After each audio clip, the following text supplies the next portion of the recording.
31 वचन आजच्या म्हणण्यासाठी ऐकूया आपण देवाचं वचन. जेव्हा जेव्हा मनुष्याचा पुत्र आपल्या आपल्या वैभवाने येईल, सर्व देवदूतासह येईल, सर्व देवदूतांना घेऊन येईल, तेव्हा तो आपल्या वैभवशाली राजासनावर बसेल. राजस्थानावर बसेल.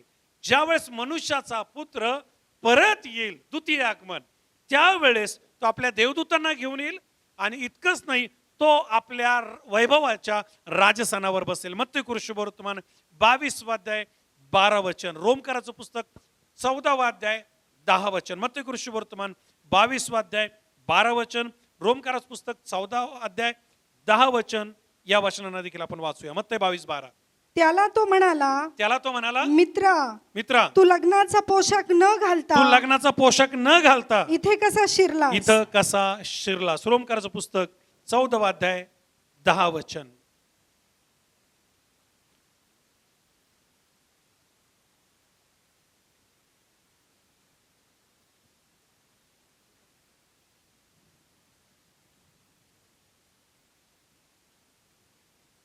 पटकन.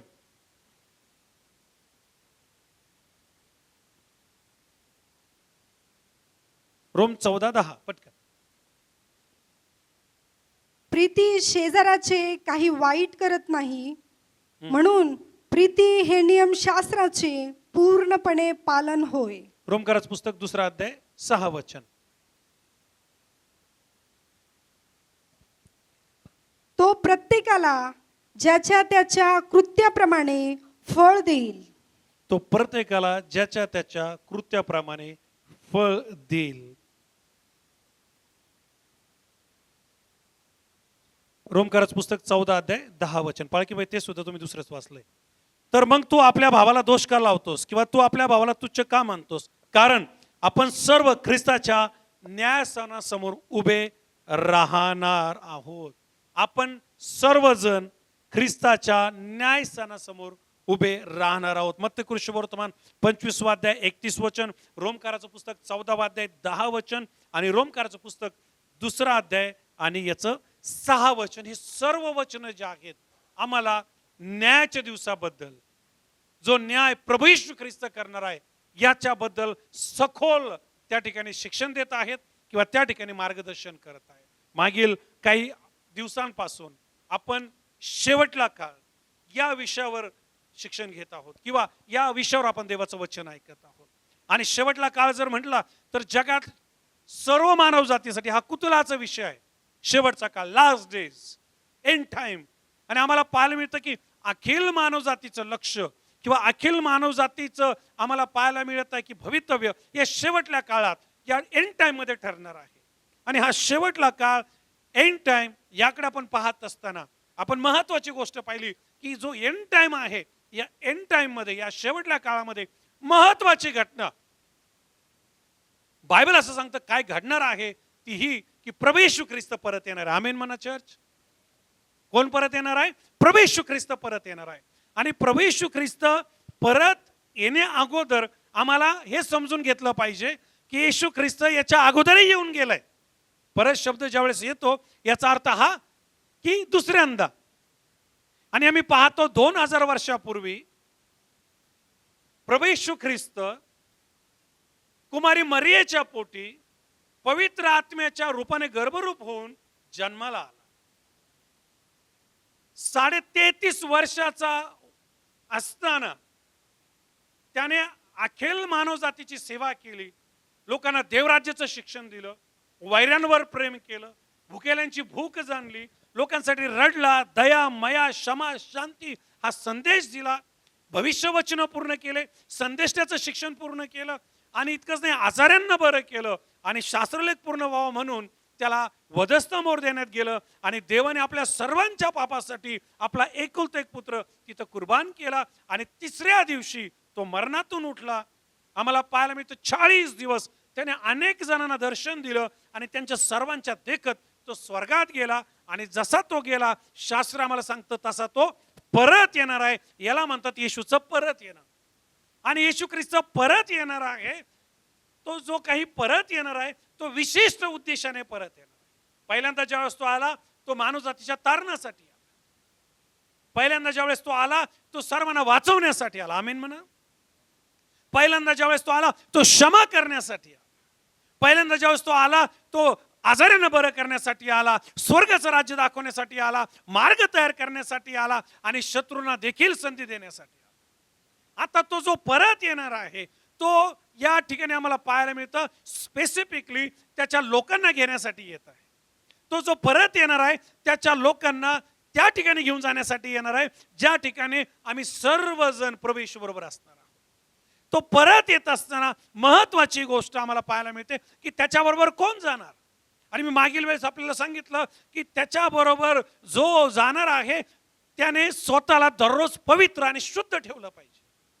त्याने प्रार्थनाशील जीवन जगलं पाहिजे, देवाच्या वचनानुसार जीवन जगलं पाहिजे, देवाला आवडणारं जीवन जगलं पाहिजे, पवित्र आत्म्याच्या प्रेरणेने, आपल्या स्वतःच्या इच्छेने नाही, स्वतःच्या स्वभावाने नाही, प्रभूला काय आवडतंय त्याप्रमाणे जो कोणी जीवन जगतो त्याला घेण्यासाठी तो येणार आहे. इथंच बायबल आम्हाला थांबायला लावत नाही, तर जो स्वतःला त्याच्यासाठी तयार करत आहे, स्वतःला ज्याने वेगळं केलेलं आहे जगापासून, कुटुंबापासून, पापापासून, व्यसनापासून, वाईटापासून, त्याने फक्त स्वतःचं पाहू नये, त्याने इतरांचं देखील पाहावं.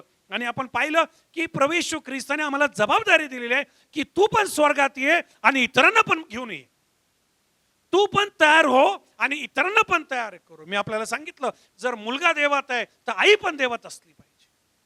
जर एक व्यक्ती कुटुंबातून प्रभू येशूला ओळखतो तर अख्ख्या कुटुंबाने देखील येशूला ओळखलं पाहिजे. हा प्रयत्न त्या एका व्यक्तीचा आहे. इतकंच नाही, बायबल आम्हाला सांगतं की आम्ही फाटे आहोत आणि आम्ही ते फाटे आहोत जे फळ देतात. जो फाटा फळ देत नाही मग तो कोणीही असो, कोणीही असो, जो फळ देत नाही तो तोडला जाईल आणि जाळून टाकला जाईल. मग तो तुम्ही असू शकताय, मला टीव्हीवर पाहणारे असू शकताय किंवा मी असू शकतो. जर माझ्या जीवनातून फळ येत नाहीये, माझ्या जीवनामधून पवित्रता येत नाहीये, माझ्या जीवनातून देवाचं काम होत नाहीये, माझ्याकडून ख्रिस्ताची आज्ञा पाळली जात नाहीये, तर मी तोडल्या जाईल, मी वेगळा केला जाईल. आणि हे कठीण शब्द आहेत, हे न आवडणारे शब्द आहेत, पण हेच बायबल सांगतं की जो माझ्यामध्ये राहत नाही तो तोडला जातो आणि तो जाळून टाकला जाईल, त्याचा नाश होईल. आणि म्हणून येशू परत येत असताना आम्हाला सगळ्यांना आनंद करायचा आहे, तयारी तर करायची, कारण येशूचं परत येणं ही खूप चांगली गोष्ट आहे, पण सेम टाइम येशूचं परत येणं ही भयंकर गोष्ट पण.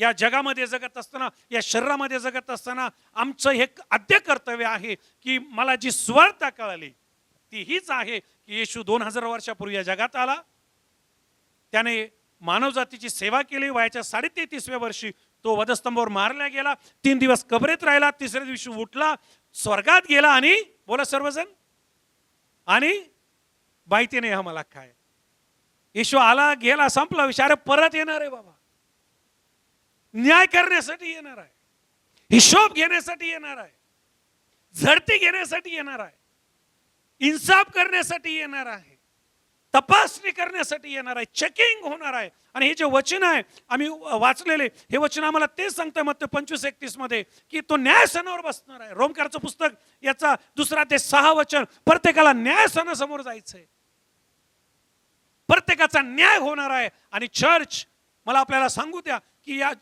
जगात जगत असताना, या शरीरात जगत असताना प्रति दिवस आम्ही ही गोष्ट लक्षात ठेवली पाहिजे की आम्ही जे काही करतो, आम्हाला जे काही करायचंय त्या प्रत्येक गोष्टीमध्ये आमचा हिशोब घेतला जाणार आहे, आमचा न्याय होणार आहे. मी आपल्याला सांगितलं येशू येण्या अगोदर बऱ्याचशा गोष्टी घडणार आहेत आणि येशू आल्यावर पण बऱ्याचशा गोष्टी घडणार. येशू येण्या अगोदर आम्हाला पाहायला मिळते की अनेक अशा प्रकारच्या घटना घडतील ज्या मी ऑलरेडी आपल्याला सांगितलंय की येशू ख्रिस्त येण्या अगोदर खोटे संदेष्टे, खोटे ख्रिस्त, खोटे शिक्षक हे आपल्याला आजूबाजूला पाहायला मिळते.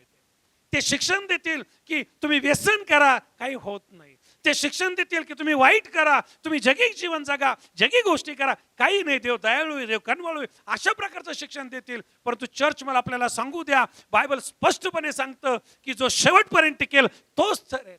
बायबल स्पष्टपणे सांगतं जे आपले वस्त्र विटाळू देत नाही त्यांना स्वर्गाच्या राज्यामध्ये प्रवेश आहे. बायबल स्पष्टपणे सांगतं की जे देहाच्या कर्माच्या अधीन आहे त्यांना देवाच्या राज्याचं वतन मिळणार नाही. व्यसन करणारे देवाच्या राज्यात जाणार नाही. जगी गोष्टी जीवन जगणारे किंवा बायबलच्या विरुद्ध जीवन जगणारे देवाच्या राज्यात जाणार नाही. ज्या गोष्टीला पाप म्हटलं ती कुठलीही गोष्ट असू द्या, जे त्याच्यामध्ये स्वतःला टाकून ज्यांनी दिलंय त्यांना देवाच्या राज्यात प्रवेश. आणि हे जे खोटे शिक्षणाचा सुळसुळाट येईल, खोटी सुवार्थ येईल, खोट्या प्रकारचे डॉक्टरीन्स येतील, खोट्या प्रकारच्या गोष्टी तुमच्यापर्यंत येतील आणि त्या गोष्टी एवढ्या भुलवतील की आम्हाला कळणार नाही खरं काय आणि खोटं काय. शास्त्र आम्हाला सांगतं, मत्ते वर्तमान 24 अध्यायानंतर तुम्ही वाचा, त्या ठिकाणी असं म्हटलं की ते मोठे मोठे छिन्न चमत्कार करतील. कोण? खोटे. काय करतील? मोठे मोठे चिन्ह चमत्कार. आणि शास्त्र आम्हाला सांगतं ते निवडलेल्या लोकांना फसवतील. शेवटच्या काळी सुळसुळाट असणार आहे. मोठे मोठे चिन्ह चमत्कार पण आपण पाहताल, मोठ्या मोठ्या गोष्टी पाहताल आणि म्हणताल अरे हा तर चिन्ह आणि चमत्कार करतो आणि काय म्हणायचं बाबा हे देवाशिवाय आहे का? बायबल स्पष्टपणे सांगतं की हे खोटे देखील मोठे मोठे चिन्ह आणि चमत्कार करतील आणि अनेकांना फसवतील. परंतु शास्त्र आम्हाला सांगतं या गोष्टी ज्या आहेत या कधी घडतील? येशू ख्रिस्त येण्याच्या अगोदर. खोटा ख्रिस्त येईल. काही जण येऊन म्हणतील आम्ही येशू ख्रिस्त आहोत, काही जण येऊन म्हणतील आम्ही येशू ख्रिस्ताचं प्रतिरूप आहोत, आम्हीच येशूच्या रूपात आलेलो आहोत. वेगवेगळ्या लोकांना फसवतील आणि अनेक जण फसवल्या जातील, चिन्ह चमत्कार करून फसवतील, वेगवेगळे डॉक्टरीन्स आणतील, वेगवेगळ्या प्रकारचं वेगळं शिक्षण येईल, जे शिक्षण लोकांना आवडेल आणि त्यात निवडलेले देखील गुंतू शकतात असं बायबल सांगतं. वेगवेगळ्या गोष्टी आहेत की ज्या गोष्टींचा सुळसुळाट आम्हाला आजूला बाजूला पाहायला मिळेल. खोट्या भविष्यवाण्या येतील, खोट्या प्रॉफिसीज येतील, खोटे डॉक्टरीन्स येतील आणि हे सगळं आम्हाला देवाच्या वचनातून चेक करून घ्यायचं आहे आणि येशू येण्याच्या अगोदर घडणार आहे. आणि आम्ही आजूबाजूला या गोष्टी पाहतो. इतकंच नाही, मोठ्या मोठ्या लढाया होतील, दंगली होतील, आम्हाला पाहायला मिळतं राष्ट्रावर उठतील, भूकंप होतील, दुष्काळ पडेल, मोठे मोठे रोग येतील. येशू ख्रिस्त येण्याच्या अगोदर हे घडणार आहे. आणि चर्च ऐका आणि हे लक्षात घ्या. येशू ख्रिस्त येणार आहे हे ऐकणं वेगळं आणि येशू ख्रिस्त येण्याच्या अगोदर काय घडणं याच्याबद्दल शिकून घेणं, याच्याबद्दल ज्ञान घेणं हे पण महत्वाचं आहे. आणि हे मी ऑलरेडी आपल्याला सांगत आलेलो आहे की येशू येण्या अगोदर या गोष्टी घडतील. फक्त एवढ्याच गोष्टी घडणार नाही. मी जर याच्यावर अजून शिक्षण देऊ लागलो तर खूप काळ जाईल, खूप दिवस जातील. येशू येण्या अगोदर खूप काय घडणार आहे. मी फक्त समरी किंवा वरवरच्या भागाला टच करत आहे. डीप जे आहे बुधवारच असते. येशू ख्रिस्त येण्या अगोदर अनेक घटना घडणार आहे. येशू ख्रिस्त येण्या अगोदर अनेक गोष्टी ज्या आहेत, अनेक घडामोडी ज्या आहेत त्या ताबा घेतील किंवा त्या गोष्टी घडतील. आणि चर्च या गोष्टींबद्दल आपण अजान असावं असं देवाची इच्छा नाही. हा झाला येशू ख्रिस्त येण्या अगोदरचा घटनाक्रम. येशू आल्यानंतर पण काही घटना घडतील. आज आम्ही ज्या जगात जगत आहोत, धावपळीचं जग आहे, विज्ञानाचं जग आहे, सायन्स टेक्नॉलॉजीचं जग आहे, मोबाईलचं जग आहे, ऑनलाईनचं जग आहे, इंटरनेटचं जग आहे. या जगामध्ये जीवन जगत असताना एक गोष्ट रोज आपल्या लक्षात ठेवा की एक दिवस मला या जगातून जायचंय, एक दिवस मी मरणार आहे.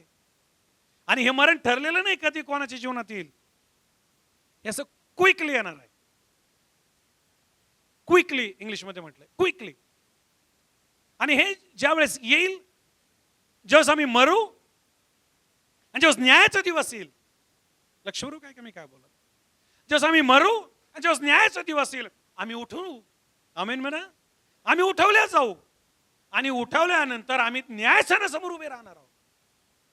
आणि त्याच्यानंतर आम्ही ज्याही काळात जगलो, आम्ही 2000 सालात जगलो का 3000 सालात जगलो का 5000 सालात जगलो का 6000 सालात जगलो, जेव्हाही आम्ही जगलो असो किंवा आमच्या अगोदर जे प्रियजन जगलेत, जे प्रमध्ये झोपी गेलेले आहेत 2000 वर्षाच्या नंतर, येशू ख्रिस्ताच्या पुनरुत्थानानंतर जेही प्रियजन झोपी गेले आणि त्याच्या अगोदरचे पण आहेत. मी आपल्याला सांगितलं की हे डीप शिक्षण आहे, मी तिकडं जात नाही. पण हे जे कोणी प्रमध्ये झोपी गेलेले आहेत, मी यांच्याबद्दल विशेष बोलत आहे. हे उठवले जातील आणि पुस्तक उघडेल आणि किती व्यसनामध्ये जीवन जगले होते तुम्ही मरायच्या अगोदर त्या काळात उघडलं जाईल. किती जगिक जगले, किती वचनाशिवाय जगले, किती आम्ही पाहतो की शरीरात जगले, किती आत्म्यात जगले, हे सगळं उघड होणार आहे. आणि हा सगळा हिशोब आपल्या सगळ्याला द्यावा लागेल. 2 प्रकारचे मरण आहेत, 2 प्रकारचे जीवन आहेत. आमेन म्हणा. नो बॉल पडतोय का बाउन्सर पडत आहे? मी जे शिक्षण आपल्याला देते, नो बॉल पडतोय का बाउन्सर पडतोय? डोक्यावर चाललंय? येस. बायबल वाचलं तर डोक्यावरच जाणार, प्रार्थना केला नाही तर डोक्यावरच जाणार, बायबल स्टडी बुडवली तर डोक्यावरच जाणार, चर्चमध्ये ऍक्टिव्ह नाही राहिले तर डोक्यावरच जाणार. देवाच्या आत्म्यात नाही चाललो तर डोक्यावरूनच जाणार. देवासाठी वेगळे नाही झाले तर डोक्यावरूनच जाणार. शुद्ध जीवन नाही जगले तर डोक्यावरूनच जाणार. पवित्र जीवन नाही जगले तर डोक्यावरूनच जाणार. वचनामध्ये नाही राहिले तर डोक्यावरूनच जाणार. पण जर आम्ही देवाच्या वचनामध्ये आहोत तर आम्हाला लगेच कळेल की अरे देवाचा सेवक काय बोलत आहे. आणि हे हे हे घडणार. 2 प्रकारचं जीवन, 2 प्रकारचं मरण. आज आम्ही चर्चमध्ये झोपा काढतोय, पण एक दिवस आनंदकालिक आम्हाला पाहायला मिळतंय की जीवन जे आहे त्यापासून आम्ही दूर राहू शकतो. आज आम्ही जगामध्ये झोपा काढतोय, पापामध्ये झोपा काढतोय, वाईटामध्ये झोपा काढतोय, पण एक दिवस कायमची झोप आहे. हे शरीर झोपवलं जाईल आणि मग कोणी आम्हाला येऊन उठवणार नाही. हे जे शरीर आहे या शरीरातून एक दिवस आम्हाला बाहेर जायचंय, किंवा हे शरीर जे आहे एक दिवस आमची साथ सोडेल आणि जेव्हा हे शरीर झोपेल त्याला म्हणतात पहिलं मरण. इथं स्टोरी संपत नाही. चर्च बायबल सांगतं की दुसरं मरण जे आहे ते सार्वकालिक मरण आहे. आणि ते त्या लोकांची वाट पाहत आहे जे वचनात जगले नाही, ख्रिस्तामध्ये जगले नाही, देवाच्या आज्ञेत जगले नाही, ज्यांनी देवाचं भय धरलं नाही, ज्यांनी स्वतःचं शरीर देवासाठी वेगळं केलं नाही, जे पवित्र जीवन जगले नाही, ज्यांनी इतरांना वाचवलं नाही, ज्यांनी स्वतःला वाचवलं नाही, ज्यांनी फळ दिलं नाही, जे आत्म्यात चालले नाही, त्या सर्वांसाठी दुसरं मरण वाट पाहत. गर्विष्ठ त्याच्यात जातील, व्यभिचारी त्याच्यात जातील, चहाडखोर त्याच्यात जातील, सर्व अहिंता, मलिनता, हर एक अशुद्धता हे सगळे तिथं जाणार आहे. खोटं बोलणारे तिथं जातील, मूर्तीपूजक तिथं जातील, भेकर तिथं जातील, बडाईखोर तिथं जातील, चुगल्या लावणारे तिथं जातील. सन्मानपूर्वक आणि विचारपूर्वक बोलतो, स्वार्थी आणि ज्यांनी मन कठीण केलेलं आहे ते देखील तिथं जातील. अशांना देवाच्या राज्यात प्रवेश नाही. त्यांना सार्वकालिक मरणामध्ये जायचंय. आणि वेदना, वेदना आणि वेदना आहे. वेदना होतील पण मरण येणार नाही, कारण त्यालाच म्हणतात सार्वकालिक मरण. बोले यीशु मसीह की, कमॉन, बोले यीशु मसीह की. जे शांत आहेत ते त्या मरणाची तयारी करत आहेत. जे शांत आहेत त्या मरणाला सामोरे जाणार आहे. पण जे प्रभूसाठी तयार आहेत, जे पेटलेले आहेत, जे प्रार्थनेत आहेत, जे वचनात आहेत, जे शुद्धतेत आहेत, जे पवित्रतेत आहेत, ते सार्वकालिक जीवनाची वाट पाहत आहे. आमेन, हालेलुया. झोपा काढणारे स्वर्गात नाही, आळशी स्वर्गात नाही. मी मागच्या आठवड्यात आपल्याला सांगितलं, अरे आळशीत असा माझा पैसा कुठं दिला असता, सावकाराकडे तो वाढला असता. याला धरा, याच्या हातपाय बांधा आणि याला तिथं टाका जिथं रडणं आणि दात खाणं. आळशी लोकांना काही गरज नाही. मी वचनातून बोलत आहे, मी देवाच्या वचनातून बोलत आहे. कुटुंबाकडे लक्ष देणं चांगलं आहे, संसारात राहणं चांगलं आहे, पैशाकडे लक्ष देणं चांगलं आहे, या सगळ्या गोष्टी चांगल्या आहेत. पण या इतक्या चांगल्या नाही की मला स्वर्गात घेऊन जातील. याच्यात दंग होणं इतकं चांगलं नाही की मी येशू ख्रिस्ताबरोबर परत जाईल. हे शोभ होणार आहे. येशू ख्रिस्त येण्या अगोदरच्या घटना आणि येशू ख्रिस्त येण्यानंतरच्या घटना. चर्च ह्या लक्षात घ्या. येशूवर प्रेम करणार एक रविवारचा चर्चला आणि 4 रविवार गायब असं नाही होणार. येशूवर प्रेम करणार एकदा बायबल वाचलं आणि मग नंतर नाही वाचलं, मनमानी नाही चालणार. येशूवर प्रेम करणार एक आठवडा दारू बंद केली आणि मग महिनाभर परत चालू केली, महिनाभर बंद केली आणि मग वर्षभर परत चालू केली, असं नाही होणार. एकदा शिव्या सोडल्या आणि परत शिव्या चालू केल्या, असं नाही होणार. तुम्ही आमीन म्हणत नाहीये, मी तुमच्याशी बोलत नाही वाटतं. एकदा लाबाडी केली आणि एकदा खरं बोललं, असं नाही होणार. एक तर उजवीकडं नाही तर डावीकडं. आमेन, कमोन, आमेन. उजवीकडं किंवा डावीकडं. उजवीकडं आम्ही पाहतो त्या लोकांना एंट्री आहे ज्यांनी स्वतःला प्रभूसाठी तयार केलेलं आहे, राखलेलं आहे, वाट पाहत आहे आणि शेवटच्या काळातही त्यांनी स्वतःला जपलेलं आहे. त्यांना उजवीकडे बसवलं जाईल. आणि डावीकडं हे सगळे आळशी, हे सगळे व्यसनी, हे सगळे जगी डावीकडे जातात. हे काय बोलताय पास्टर? वचनातून आपण पुढे पाहणार आहोत. आणि म्हणून चर्च, येशू परत येत आहे. येशू परत येत असताना लक्षात घ्या, झोपेतून उठायची वेळ आलेली आहे. मी आपल्याला सांगितलं की येशू येण्या अगोदर आम्हाला तयार राहायचं. येशू आल्यावर तयारी नाही चालणार. आपण मराठी म्हण वापरतो, ताण लागली का वीर खंदायची. ही आळशी लोकांसाठी म्हण आहे, ही गाफील लोकांसाठी म्हण आहे, हे जे ढकलाढकली करणार आहे त्यांच्यासाठी ही म्हण आहे. परंतु शहाणा जो आहे, तहान लागलेल्यावर वीर नाही खोदत, तो नेहमी अगोदर तयार असतो. या शहाण्या कुमारिका अगोदर तयार होत्या आणि म्हणून स्वर्ग त्यांना मिळाला. त्यांची तयारी कितीतरी काळ चालू होती.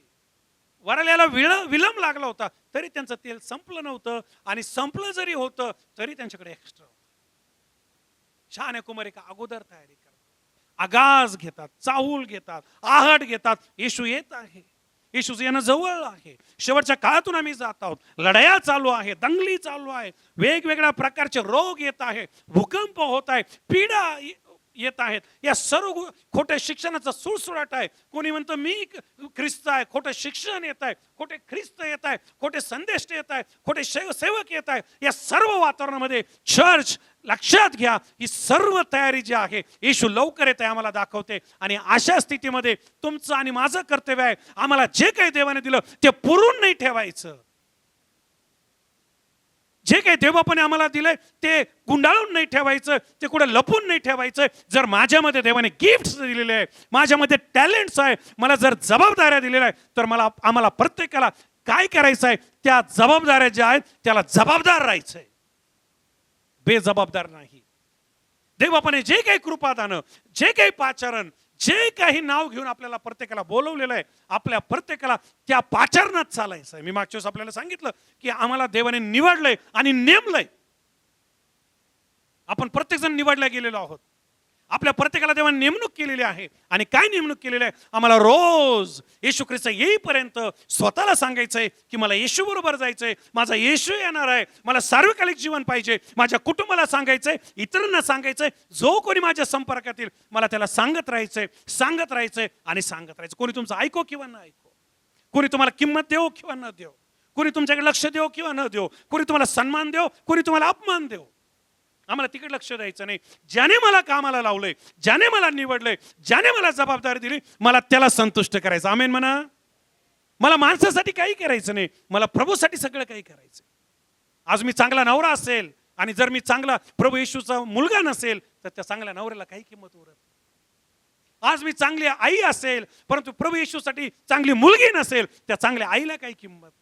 आज मी कोणीही असेल आणि जर प्रभूसाठी माझ्याकडून फळ देणं होत नसेल, प्रभूसाठी माझ्याकडून त्याचं काम होत नसेल, मी जगात दंग असेल, कुटुंबात दंग असेल, व्यवसायात दंग असेल, कामधंद्यात दंग असेल, मित्रांमध्ये दंग असेल, मोबाईलमध्ये दंग असेल, पैसे कमवण्यात दंग असेल, जगे गोष्टींच्या मागे असेल, तर प्रिय भावा, प्रिय बहिणी, मित्र, नाशाच्या मार्गावर आहेस, नाशाच्या मार्गावर आहेस. शास्त्र आम्हाला सांगतं तो परत येत आहे तुम्हाला आणि मला घेऊन जाण्यासाठी. आणि तो असंच आम्हाला घेऊन जाणार नाही, तो चेक करणार आहे प्रत्येकाला की प्रभूच्या वचनानुसार आम्ही काय काय केलं. पुस्तक उघडणार आहे. शास्त्र सांगतं पुस्तक उघडेल आणि त्या पुस्तकातून हिशोब होणार आहे. माझाही होणार आहे, आपल्या सगळ्यांचं होणार आहे. काहीच लपणार नाही. असं काही नाही बायबल सांगतं की जे लपवलं जाईल. Everything will be open. तुम्ही विसराल, मी विसरेल, काही अशा गोष्टीत आपण विसरून जातो, छोट्या छोट्या छोट्या, तिथं काहीच विसरलं जाणार नाही. सगळं उघड होईल, सगळ्या गोष्टी डिक्लेअर होतील आणि त्यावर आमचं स्वर्गात जाणं आहे आणि त्यावर आमचं नरकात पण जाणं आहे.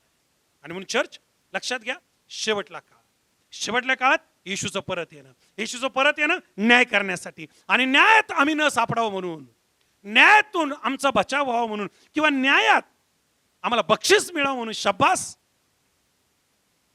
शब्बास भल्या विश्वासू दासा. तू थोडक्याविषयी बोलत नाही तुम्ही. तू थोडक्याविषयी विश्वासू राहिलास. जे गिफ्ट तुझ्यात आहे तू विश्वासू राहिला, जे पाचारण तुला केलं तू विश्वासू राहिला, जी काही मी तुला कृपा दिली त्यात विश्वासू राहिला, जी काही जबाबदारी मी तुला दिली विश्वासू राहिला, जे काही वचन तुझ्या जीवनात आले विश्वासू राहिला, माझ्या प्रेमात विश्वासू राहिला, माझ्या सेवाकार्यात विश्वासू राहिला, माझ्या वचनात विश्वासू राहिला, पवित्रतेत विश्वासू राहिला, क्षमा करण्यात, इतरांची काळजी घेण्यात, दया दाखवण्यात, माया दाखवण्यात, माझ्या वचनानुसार जीवन जगण्यात तू विश्वासू राहिला. ज्या जबाबदाऱ्या मी तुला दिल्या त्यात तू बेस्ट ऑफ द बेस्ट केलेला आहे. आणि ये माझ्याबरोबर राज्य कर. तू माझा आशीर्वादित आहे. ज्याच्या जवळ आहे त्याला दिलं जाईल आणि ज्याच्या जवळ नाही त्याचं काढून घेतलं जाईल. चर्च लक्षात घ्या, मी आज आपल्याला देवाचे वचन उत्तेजन देत आहे. येशू येण्याचा वेळ झालेला आहे. मागील अनेक हप्त्यांपासून आपले कान हेच ऐकत आहे. कोण येत आहे? पाऊस येत आहे. कोण येत आहे? येशू येत आहे. Very good. येशू येत आहे. आणि येशू येण्या अगोदर आम्हाला स्वतःची तयारी करणे. येशू येत असताना आम्हाला आता झोपेतून उठण्याची वेळ आहे, गडबडून उठण्याची वेळ आहे. नाही तर ट्रेन सुटून जाईल. ट्रेन का सुटले? घोळून जाईल. मग ट्रेनच्या मागे पळू शकत नाही तुम्ही. आणि पळाले तरी काही हाती लागणार. सेंट्रल गव्हर्नमेंटचे नियम आहे. आणि म्हणून राजांचा राजा, प्रभूंचा प्रभू येत आहे. कशासाठी? न्याय करण्यासाठी. राज्यस्थानावर बसणार आहे आणि आपल्या प्रत्येकाचा न्याय होणार आहे. आम्ही स्वतःच्या शरीरात किती चाललो, विचारात किती चाललो, जगात किती चाललो आणि आत्मेत किती चाललो हे पाहिलं जाईल.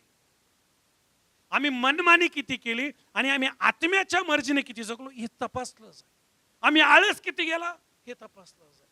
आम्ही स्वार्थ किती बाळगला हे तपासलं जाईल. आम्ही छळ किती सहन केला हे तपासलं जाईल. आम्ही प्रार्थना किती केल्या हे तपासल्या जातील. आम्ही स्वार्थ किती सांगितली, आम्ही शिष्य किती बनवले, आम्ही महान आज्ञा ग्रेट कमिशन किती फुलफिल केली हे तपासलं जाईल. आम्ही देवाला खुश किती केलं, आम्ही देवाच्या मर्जीत किती चाललो, बहिणींनो आणि भावांनो, देवाच्या प्रिय लोकांनो हे तपासलं जाईल. न्यायाचा दिवस हा सहज त्याचा दिवस नाही. न्यायाचा दिवस हा आनंदाचा दिवस आपण म्हणतो, पण हा भयंकर दिवस असणार. मी आपल्याला सांगितलं आनंदाचा दिवस त्यांच्यासाठी राहतील ज्यांनी स्वतःला शुद्ध ठेवलंय, पवित्र ठेवलंय, वचनात ठेवलंय, उजवीकडे डावीकडे वळाले नाही. येशू ख्रिस्त त्यांना घेऊन जाणार आहे. आमेन. ते आशीर्वादित जण असतील. परंतु त्या लोकांचं काय, ज्यांनी स्वतःला ख्रिस्ती म्हटले, ज्यांनी स्वतःला देवाचे म्हटले, परंतु त्यांच्यासाठी त्यांचे व्यसन, त्यांचा स्वभाव, त्यांची कमकुवत बाजू ही त्या ठिकाणी उघड होईल आणि त्यावेळेस ते आनंदकालिक जीवनाला गमावतील आणि हे फार भयानक गोष्टी असतात. शास्त्र आम्हाला सांगतं येशू परत येत आहे. येशू जर परत येत आहे तर आता आम्हाला आमच्या जबाबदाऱ्या स्वीकारण्याची, ऐकण्याची नाही. मला ऐकून किंवा मला हे जाणून फार दुःख होतंय की मी एखाद्या व्यसनात आहे, मी एखाद्या पापात आहे आणि असं वाटतं की सोडलं पाहिजे, यातून बाहेर आलो पाहिजे. एखादी चुकीची सवय, एखादा चुकीचा स्वभाव जो आपल्या जीवनात आहे असं वाटतं हा सोडला पाहिजे आणि तो सोडाव म्हणून मला 1 मन, 1 क्विंटल, 1000 क्विंटल एवढं दुःख होतंय. अरे फार विचार येतोय मेंदूमध्ये की मी याच्यात आहे, मी याच्यात आहे, मी याच्यात आहे आणि मला हे सोडायचंय.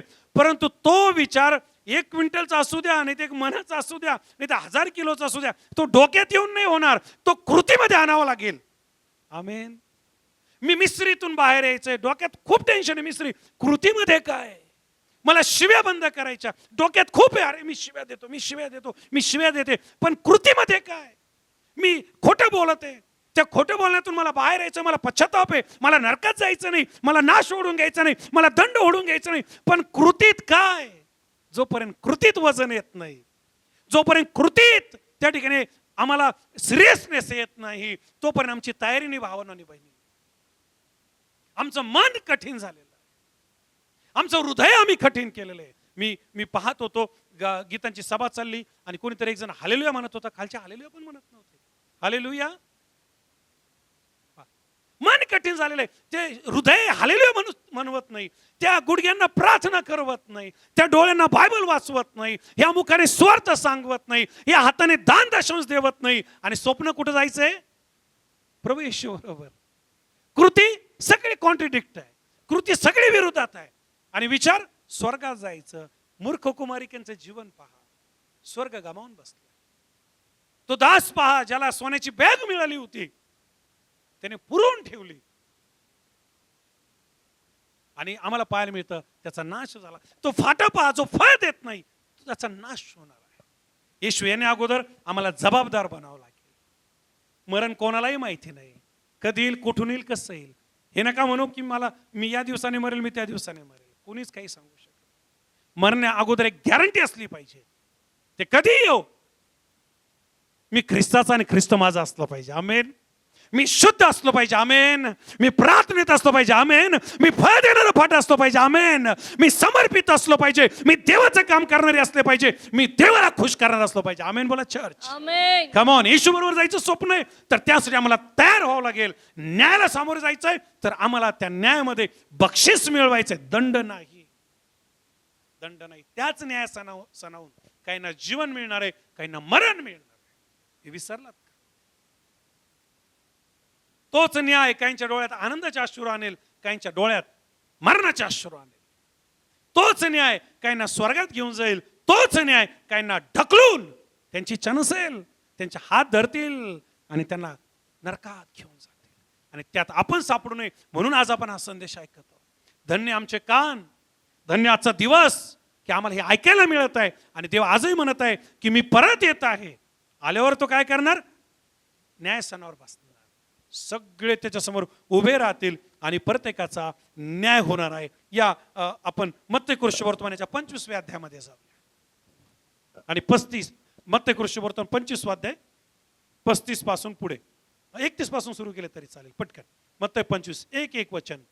जेव्हा मनुष्याचा पुत्र जेव्हा मनुष्याचा पुत्र आपल्या वैभवाने सर्व देवदूतासह येईल तेव्हा तो आपल्या वैभवशाली राजसनावर बसेल. ही पहिली घटना घडेल.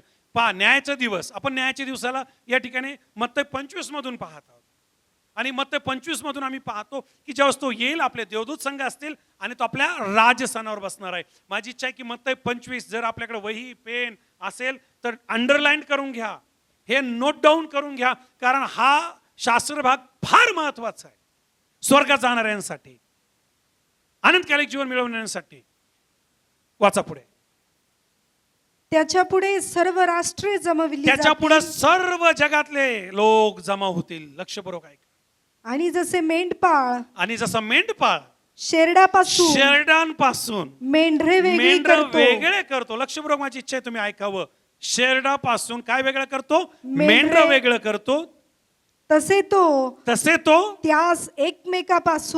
तो त्यांना एकमेकापासून वेगळे करेल. आज चर्चमध्ये काय माहितीये का? आज चर्चमध्ये आत्म्यात चालणारे लोक पण आहेत आणि आत्म्यापासून दूर गेलेले लोक. आज चर्चमध्ये मी खास चर्च बद्दल बोलत आहे, मी जगिक लोकांबद्दल नाही बोलत आहे. शेरड मेंढर हे चर्चमध्ये सापडतात. शेरड मेंढर आम्हाला पाहायला मिळतं की हे मंडळीमध्ये सापडतात आणि शेरड मेंढरांबद्दल हे आहे. आणि म्हणून ज्यावेळेस तो परत येईल तो सगळे गोळा करेल आणि त्यातून शेरड वेगळे मेंढरे वेगळं. याच्यामध्ये चर्चमधले लोक येतील, याच्यामध्ये मंडळीतले लोक येतील आणि याच्यामध्ये आम्हाला पाहायला मिळतो प्रत्येक जण येईल ज्याचा या ठिकाणी हिशोब घेतला जाणार आहे. आणि आम्हाला पाहायला मिळत आहे की उजवीकडे एक जमाव राहील, डावीकडे एक जमाव राहील. पुढे. आणि मेंढरास तो आपल्या उजवीकडे करेल व शेरडास तो आपल्या डावीकडे ठेवील. चर्च हे चित्र तुमच्या डोळ्यासमोर घ्या. काय विषय शिकत आहोत आपण? बोला. मी आज आपल्याला काय विषय शिकवत?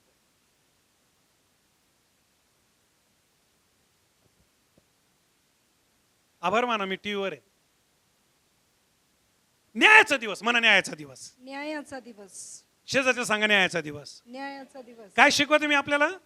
Very good. हा, बरं झालं येशू परत येते म्हणले नाही, शेवटला काळ म्हणले नाही. हे चाललेले विषय वन बाय वन. आज आपण कुठे आलोय? न्यायाचा दिवस. आणि न्यायाच्या दिवसाकडे आल्यावर हे शिकताना आणि शिकवताना फार कठीण आहे.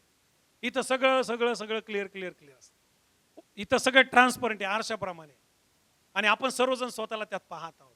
उद्देश एकच आहे की आपल्याला कुठं जायचंय. कोणी काही तोंडच उघडत नाही, इथंही उघडत नाही, माहिती नाही कुठं उघडेल.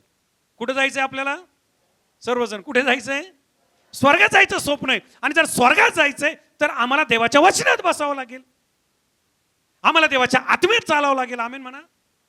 आम्हाला मेंदूने चालून नाही होणार, आम्हाला जगाने चालून नाही होणार, आम्हाला इतरांनी चालून नाही होणार, आम्हाला पवित्र आत्म्याने चालवलं पाहिजे. आमेन. हालेलुया. जे देवाचे मुलं मुली त्यांना पवित्र आत्म्यात चाललो, त्यांना दुसरा कुठलाच आत्मा न चालो, फुस लावणार आत्मा न चालो, जगिक आत्मा न चालो, इतर आत्मा न चालो, खोटा आत्मा न चालो, सैतानाचा आत्मा न चालो, कुठलाच आत्मा न चालो. जे आत्म्याने भरलेत त्यांना आत्मा चालो आणि तो म्हणजे पवित्र आत्मा. आमेन. आणि जे पवित्र आत्म्यात चालतात त्यांच्यासाठी हे वचन आहे की तो न्यायस्थानावर बसेल. आणि जे आत्म्यात चालतात, जे शेरड नाही आहेत तर मेंढर आहे, ते कुठे जातील? उजवीकडे जातील. एक टीम तयार होईल आणि त्याच्यामध्ये ज्यांनी प्रार्थना केल्या, ज्यांनी आपलं तरुण पण विटाळू दिलं नाही. आमेन. ज्यांनी आपलं मुख विटाळू दिलं नाही, ज्यांनी आपलं शरीर विटाळू दिलं नाही, ज्यांनी आपला विश्वास गमावला नाही, ज्यांनी प्रभूसाठी मरण पत्करलं, ज्यांनी प्रभूसाठी निंदा पत्करली, ज्यांनी प्रभूसाठी त्याग पत्करला, ज्यांनी प्रभूसाठी छळ सहन केला, ज्यांनी प्रभूसाठी सगळं गमावलं, कदाचित काहींनी प्रभूसाठी प्राण दिला, ते सगळे मेंढरामध्ये असतील. हालेलुया. हालेलुया. येशू ख्रिस्तातल्या 12 शिष्यांपैकी एक शिष्य अंद्रिया आम्हाला पाहायला मिळतं, ज्याने पेत्राला येशू ख्रिस्ताकडे आणलं. या अंद्रियाला प्रभूचं काम करतोय म्हणून आर्मेनिया देशामध्ये धरल्या गेलं आणि त्याला मरणदंड ठोठावलं. आणि हे इतकं क्रूर होतं की त्याचं सर्व शरीर जे आहे त्या शरीरावरची स्किन म्हणजे चमडी पूर्ण काढली आणि त्याला गुणाकार आकाराच्या वधस्तंभावर बांधलं.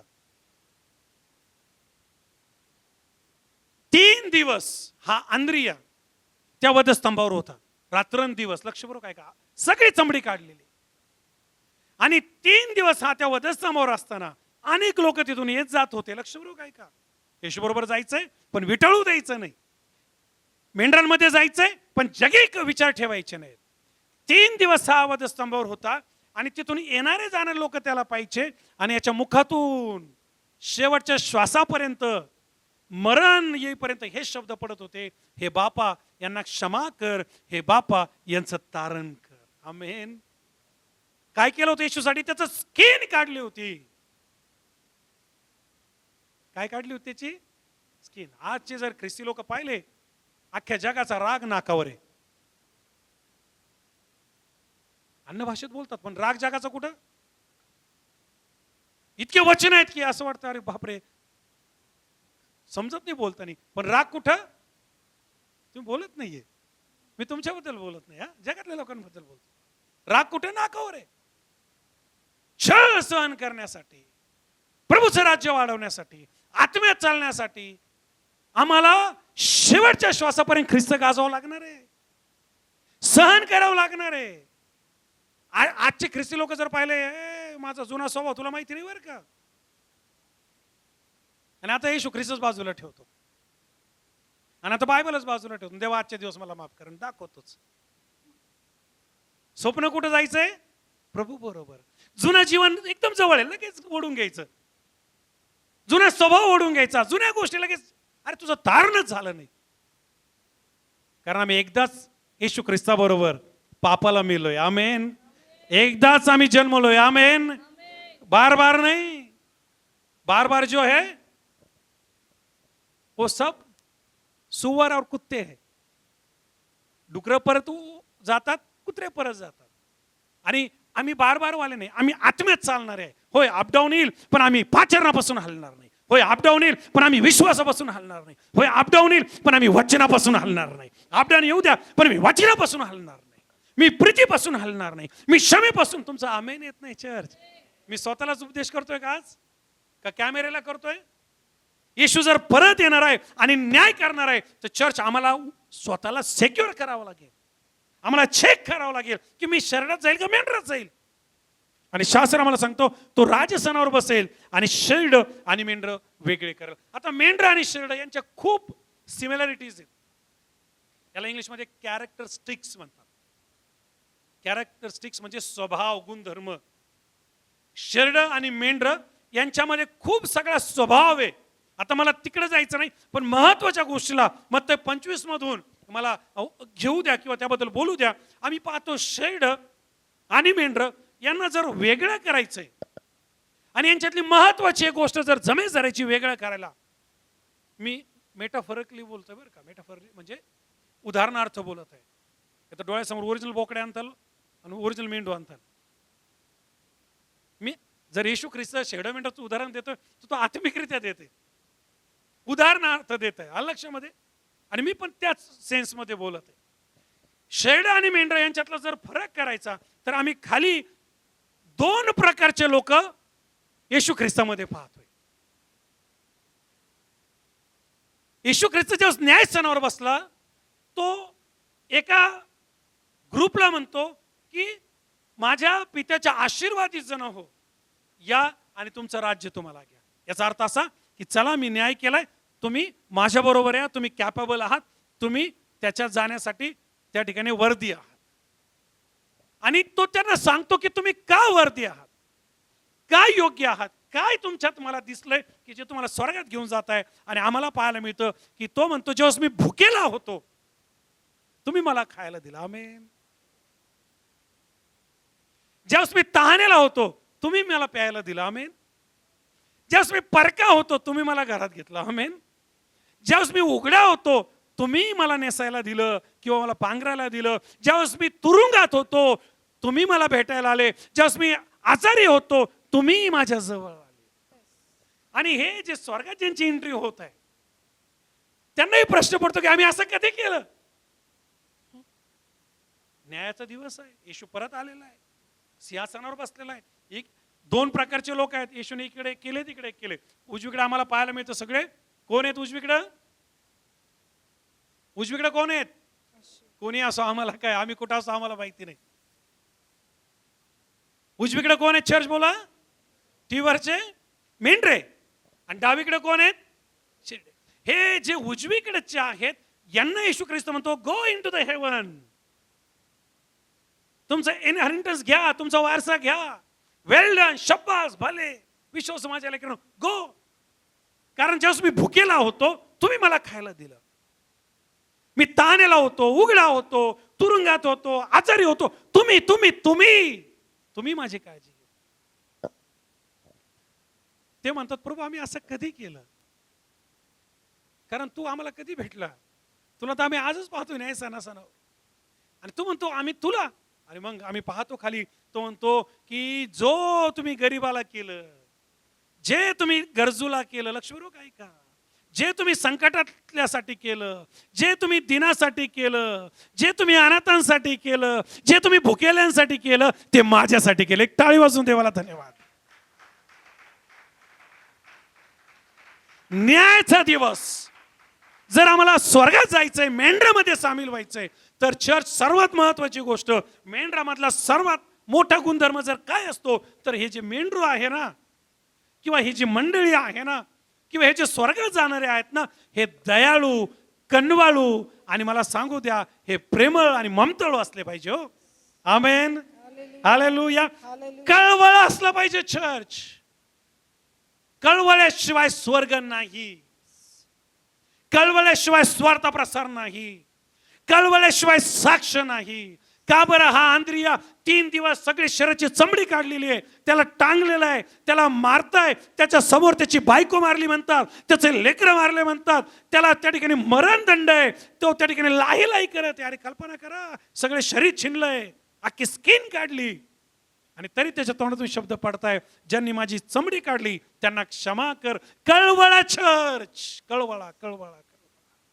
जर मला कळवळ आहे ना, या चर्च मध्ये जागा पुरणार नाही, आम्ही येणार नाही. कारण कळवळा दिसत नाही, मन कठीण झालेलं आहे, हृदय कठीण झालेलं आहे. हो आम्ही आमचं मन कठीण केलं. लक्षात घ्या, जेवढे लोक मोशेने मिस्रातून काढले आणि त्या मिस्रातून ते निघालेले असताना काही ठराविक अंतरापर्यंत जेवढे लोक मेले नाही त्याहीपेक्षा जास्त लोक कनानात जाताना मेले.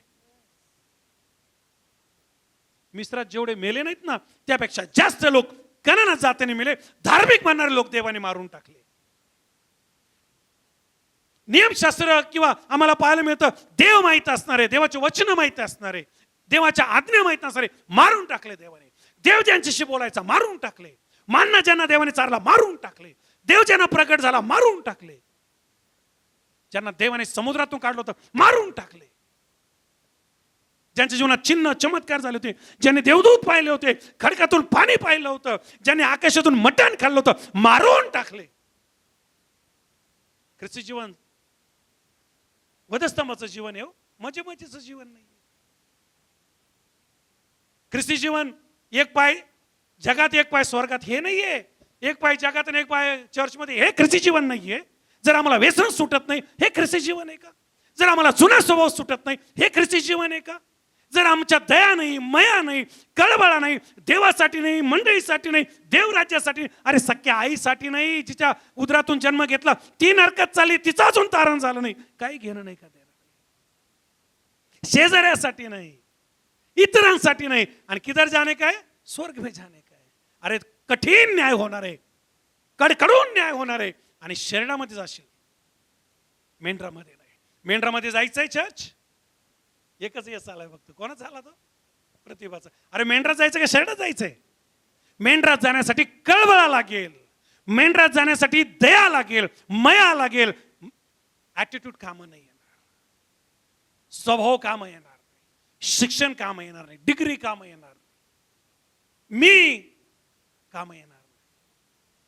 त्या ठिकाणी मला नम्रता लागेल, त्या ठिकाणी मला खाली जावं लागेल आणि जाणं येणाऱ्याला ज्यांनी मारलंय, वधस्तंभावर दिलंय, मरणात येणारे म्हणावं लागेल क्षमा कर आणि तारण कर, क्षमा कर आणि तारण कर. ते मेंढरात जाणार आहेत. नाही तर आपलं घेतलं तोंड आला चालला, अरे बाबा तुझा ड्रेस कुठे रे, आलाय लग्नाला पार्टीला, याला धरा आणि याचे हातपाय बांधून याला पाठवून द्या, हा काही कामाचा नाही, ही काही कामाची नाही. का असं बोललं गेलं? कारण अंगावर कपडेच नव्हते. तारणाचे कपडे लागतील, प्रार्थनेचे कपडे लागतील, क्षमाशीलतेचे कपडे लागतील. आमेन चर्च. मेंढर आणि शेरडं मोठा फरक मी सांगतो. मेंढर का स्वर्गात घेतल्या गेले किंवा हा ग्रुप का स्वर्गात घेतला गेला? ते भुकेल्याला अन्न देत होते, ते तहानलेला पाणी देत होते, ते जे जेलमध्ये आहेत त्यांची जाऊन सुगी घेत होते. अरे कधी गेलो का आपण जेलमध्ये? कधी भेटलो का आपण काय त्यांना? अरे त्यांचं जग पहा तुम्ही जरा, त्यांचं दुःख जाणं जरी. कधी गेलो का मी रोडवर? कधी जाणलं का मी गोरगरिबांना? कधी जाणलं का मी उघड्यांना? कधी जाणलं का आम्ही जे आजारी त्यांना? चर्च, येशू ख्रिस्ताने त्या लोकांना स्वर्गाचे वारस म्हटले जे भुकेल्याला जाणतात, ताणलेल्याला जाणतात, उघड्याला जाणतात, गरजूला जाणतात, जे त्रासात आहेत, अडचणीत आहेत, जे प्रॉब्लेम मध्ये त्यांच्यापर्यंत जाणं म्हणजे ख्रिस्ती जीवन आहे. स्वार्थी म्हणजे ख्रिस्ती जीवन नाही. मेरा एक बहीण साक्ष देत होती, माझं पोरग, मी जोरात ओरडले, किती ते आईचा जीव तुटत होता तुझ्या पोरासाठी. बहिणी, असे अनेक पोर आहेत, त्यांचं काय? असे अनेक भाऊ आहेत, त्यांचं काय? अशा अनेक बहिणी आहेत, त्यांचं काय? आमेन. जशी स्वतःवर आमेन येत नाही तुमचा. थोडं कठीण आहे, कडू आहे, पण सत्य आहे आणि स्वीकारावं लागेल. स्वर्गात जाण्यासाठी शेरडात नाही जायचं, आम्हाला मेंढरात जायचंय. शेरडा मेंढरातला फरक करणं फार सोपं आहे. जर तुम्हाला देवत नाही तुम्ही शेरडाच्या टीम मध्ये, जर सुटत नाही शेरडाच्या टीम, जर स्वार्थ आहे शेरडाच्या टीम, जर कशा जीव गुंततोय शेरडाच्या टीम, जर दया नाही शेरडाच्या टीम मध्ये, जर मन कठीण झालं शेरडाच्या टीम. आणि असे लोक आम्हाला पाहायला मिळतं. हे शेरडाच्या टीम मध्ये जा. मेंढराला कळवळ असतो आणि मेंढरू जे आहे ही दया, क्षमा, शांती अशा प्रकारचं असतं. शेरडू जे आहे ते स्वार्थी असतं, कठोर असतं. तुम्ही कधी बोकड्या बकऱ्यांच्या जवळ गेले का? वास पहा कसा येतो, छान वास येतो ना. अरे काही आयडिया कोणाला? त्यात का जर असं स्ट्रॉंग बोकडे आहे तर तो लांबूनच काही गरज आहे तुम्हाला सांगायचं त्या एरियात तो वास असा सुटतो की कुठंतरी घुरट वास असतो. अरे हो या नाही, हा तो सुगंध येत नाही. आणि आम्हाला पाहायला मिळतं की तो स्वार्थीपणा आहे, तो जो कठोरपणा आहे तो शेरडांमध्ये. 2 तिमोथेचं पुस्तक 3 अध्याय आणि 1 वचन, शेवटच्या काळी कठीण दिवस येतील आणि लोक स्वार्थी बनतील. प्लीज सापडला असेल तर पहा काय म्हटलं शास्त्र. शेवटच्या काळी कसे दिवस येतील? कठीण. आणि लोक कसे बनतील? सगळेजण बोला. स्वार्थी म्हणजे काय हो? मी, माझं, मला. स्वार्थी म्हणजे मी, माझं, मला. आणि मी माग आपल्याला सांगितलं की जेव्हा आम्ही ख्रिस्तात येतो किंवा ख्रिस्त आमच्या जीवनात येतो, आम्ही स्वतःचे नाही राहत, आम्ही इतरांचे बनतो. कोण गेले मेंढरांमध्ये? ज्यांनी भुकेलेलं अन्न दिलं होतं. आम्ही इतरांची काळजी घेणारे बनतो. कोण गेलं मेंढराच्या ग्रुपमध्ये? ज्यांनी उघड्यांना जाणलं होतं, ताणलेल्यांना जाणलं होतं, भुकेलेल्यांना जाणलं होतं. चर्च आम्हाला इतरांसाठी, इतरांच्या गरजांसाठी, इतरांच्या दुःखामध्ये, इतरांच्या अडचणीमध्ये, इतरांच्या समस्येमध्ये उभं राहावं लागेल. आणि होऊ शकतं की ते आम्हाला त्रास देणारे असतील, होऊ शकतं की ते आमच्या शत्रूच्या लिस्टमध्ये असतील, होऊ शकतं की ते आमचे विरोधक असतील, होऊ शकतं की ते आमचे निंदक असतील. त्यांना सोडून द्या देवाच्या हातात. तुमचं आणि माझं कर्तव्य आहे की आम्हाला आमच्या जीवनातून कळवळा दाखवायचा आहे. आमेन. कळवळ्याशिवाय ख्रिस्ती जीवन नाही. एक मूवी आली होती मागच्या काही वर्षापूर्वी आणि आजही तुम्ही पाहू शकता. नाव ऐकलं असेल, पॅशन ऑफ क्राइस्ट. काय नाव होतं? आठवतंय का? Passion of Christ. पॅशन म्हणजे काय? कळवळा. पॅशन म्हणजे काय? ते हृदय असणं. पॅशन म्हणजे काय? ते अंतःकरण असतं. काय अंतःकरण? मला इतरांची ओझे व्हायची, मला इतरांची काळजी. मी माग आपल्याला सांगितलं होतं की रोज आपल्या घरामध्ये एका तरी व्यक्तीचं एक्स्ट्रा अन्न तयार झालं पाहिजे. आमेन. एका तरी माझ्या कुटुंबाचं अन्न तयार होतंय, माझ्या आप्तांचं, पण एका इतराचं होतंय का? जेव्हा मी शॉपिंग करतो एक तरी इतरांसाठी शॉपिंग झाली पाहिजे. आमेन. नाही होणार आमच्याकडून. जेव्हा आम्ही काहीही करतो आम्हाला एकदा तरी इतरांचा विचार केला पाहिजे. कारण मेंढरं जे आहेत ना त्यांचे लोकर जाऊ द्या, त्यांचं दूध जाऊ द्या, त्यांचं सर्वस्व जाऊ द्या, ते तोंड सुद्धा उघडत नाहीत. ते फक्त आणि फक्त आपल्या धन्याच्या अधीन असतात. ते फक्त आणि फक्त आपल्या मेंढपाळाच्या अधीन असतात. जिकडे मेंढपाळ तिकडे मेंढरं, ज्या दिशेने मेंढपाळ नेईल त्या दिशेने मेंढरं, जे मेंढपाळ सांगेल ते मेंढरं. आणि जरी ते मेंढरं हरवलं, तो मेंढपाळ त्याला शोधून काढतो, कारण त्याला त्या मेंढराला त्या मेंढवाड्यात घ्यायचं असतं. न्यायाच्या दिवशी मेंढरं वेगळे केले जातील, शेड वेगळे केले जातील. बायबल स्पष्टपणे आम्हाला सांगतं, शेवटच्या काळी कसे दिवस येणार आहेत? कठीण दिवस येणार आहेत. आज स्वतःला चेक करा, आम्ही कोणत्या दिवसांमध्ये आहोत. आज स्वतःला चेक करा. आमचं हृदय तर कठीण नाही झालं ना, आमचे विचार तर कठीण नाही झाले ना, आमची प्रीती थंडवली तर नाही ना, आमचा आवेश निघून तर गेला नाही ना, आमच्यातले पवित्र आत्म्याचे दानं आज इनॅक्टिव्ह तर नाही झाले ना, आमचं पाचारण आमच्या आचरणात आणि पाचारणात तफावत तर नाही ना. जर असं असेल तर दुःखाने सांगू द्या, स्वर्गाचं स्वप्न स्वप्नच राहील. परंतु जर आम्ही दररोज प्रतिदिवशी आचरणात, पाचारणात, वचनात, आत्म्यात, संगतीमध्ये, अभिषेकामध्ये, ख्रिस्ताच्या प्रेमामध्ये वाढत आहो, तर चर्च मग काही परिस्थिती असू द्या, माझा ग्रुप किंवा मी माझ्या ख्रिस्ताबरोबर त्याच्या न्यायसनाच्या दिवशी मेंढराच्या ग्रुपमध्ये गेल्याशिवाय राहणार नाही. मी मेंढरू म्हणून जगलोय आणि मी मेंढरू म्हणूनच पुढचं जीवन जगणार. आमेन, हालेलुया. शास्त्र आम्हाला सांगतं, शेवटल्या दिवसांमध्ये लोक आपलं मन कठीण करतात. स्वार्थ सांगायची मन कठीण झालं नाही सांगणार. स्वतःला चेक करा, किती जण ख्रिस्त गाजवतो. आणि जे ख्रिस्त गाजवत नाही, शरड आवडो किंवा ना आवडो, आवडो किंवा ना आवडो, जे देवाचं राज्य वाढवत नाही, शरड, जे इतरांचा विचार करत नाही, शरड, ज्यांना दयामाया नाही ते शरड, ज्यांना कळवळा नाही ते शरड, ज्यांना देवाचं काम करवत नाही, जे ख्रिस्तासाठी तयार नाहीत, शरड शरड. पण जे मेंढरं आहेत ते अश्रू ढाळतील. ओ आमेन, हालेलुया. आज माझी बहीण चर्चला दिसत नाही, आज माझा आमका भाऊ चर्चला दिसत नाही, अजून अमक्या व्यक्तीला आरोग्य मिळालं नाही, अजून अमका व्यक्ती या व्यसनातून बाहेर आला नाही, अजून त्या व्यक्तीचं तारण झालं नाही, अजून माझं गाव बदललं नाही, अजून माझं राज्य बदललं नाही, अजून माझा देश बदलला नाही, माझं चर्च वाढत नाहीये, माझी मंडळी वाढत नाहीये, देवाचं काम दिसत नाही. ती बहीण तो भाऊ रडेल, कारण ते हृदय ना. पण कठीण झाल्या हृदयाचं काय? आत्मिक मरण आलेल्या हृदयाचं काय? जे फक्त स्वार्थ स्वार्थ स्वार्थ, मी माझं मला, अशा हृदयाचं काय? शरडा झाला. अरे येशू, आम्ही हे काहीच केलं नव्हतं, तू आम्हाला मेंढरात कसं घेतलं? अरे तुम्ही ते माझ्यासाठी करत होते. हालेलुया. कल्पना करा, जर येशू आमच्यासाठी आला नसता आणि स्वार्थी बनला असता, तर आम्हाला तारणाचा मार्गच मिळाला नसता. जर देवाने मन कठीण केलं असतं, तर जगावर त्याला प्रेमच करता आलं नसतं. जर या आंद्रियाने त्या ठिकाणी येशू ख्रिस्ताचं नाव नाकारलं असतं, तर त्याला मरणच आलं नसतं. जर त्याग नाहीये तर आशीर्वाद नाहीये, जर देणं नाहीये तर घेणं पण नाहीये.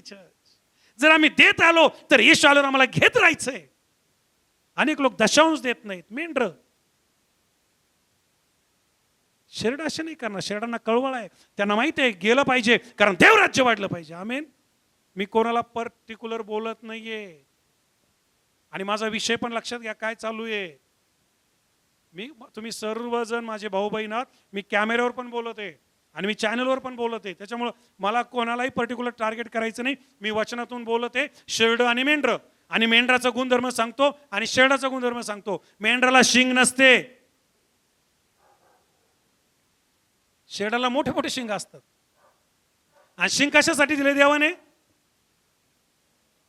Very good. कशासाठी? हा, अरे बोला ना, मारण्यासाठी. मेंढरू तसं नाही. मेंढरू नम्र आहे, मेंढरू हंबल आहे, मेंढरू ख्रिस्ताच आहे. आणि स्वतः येशू ख्रिस्ताला मेंढराची उपमा दिली. हो, काय म्हटलं? तो पहा, जगाचं पाप हरण करणारा देवाचा कोकरा. इंग्लिशमध्ये म्हटलं lamb of the Lord. Lamb म्हणजे मेंढरू. आणि स्वतः येशू ख्रिस्ताला मेंढराची उपमा दिली. इतकंच काय, बायबल आम्हाला सांगतं, स्वतः येशू ख्रिस्ताने जेव्हा लोकांकडे पाहिलं, पवित्र शास्त्र सांगतं, त्यावेळेस त्याला लोकांचा कळवळ आला. आणि काय म्हणलं येशू ख्रिस्त? मत्ती कृष्ण वर्तमान 6वा अध्याय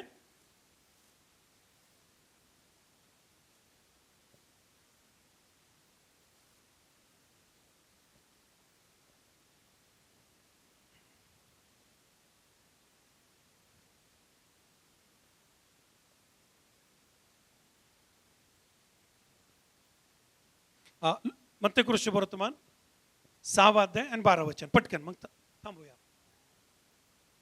आणि जसे आम्ही आपल्या ऋणास ऋण सोडले आता आहे, मराठी बायबल जर अजून कोणाकडे भाषांतर असेल तर खूप चांगला शब्द आला, जसे आम्ही आपल्या अपराध्यांची क्षमा करतो. हे शब्द कुठे ऐकले हो तुम्ही? कोणी सांगाल का मला? चला मेन रानकून मला ऐकायचंय हे शब्द, जसे आम्ही आमच्या अपराधांची क्षमा क्षमा करतो. हे शब्द कुठे ऐकले तुम्ही? हा, जोरात बोला. टीव्हीवरचे कुठे ऐकले? तुमचा आवाज मला ऐकूच आहे ना. शेवटच्या प्रार्थनेत? प्रभूची प्रार्थना. हा, शेवटची नाही, प्रभूची प्रार्थना आणि रोजची प्रार्थना. आणि ही जी रोजची प्रार्थना आहे, या रोजच्या प्रार्थनेत आम्ही म्हणतो, प्रभू मी माझ्या अपराध्यांची क्षमा केली बरं का. म्हणतो की नाही? काय प्रार्थना करतो? जसे आम्ही आमच्या ऋणास ऋण सोडले तसे तू आमच्या ऋण आम्हाला सोड. जसे आम्ही आपल्या अपराधांची क्षमा केली. अरे केली का? ती दया आहे का? ती माया आहे का? अरे तोंड पाहायला तयार नाही आम्ही, बोलायला तयार नाही आम्ही, माफ करायला तयार नाही आम्ही.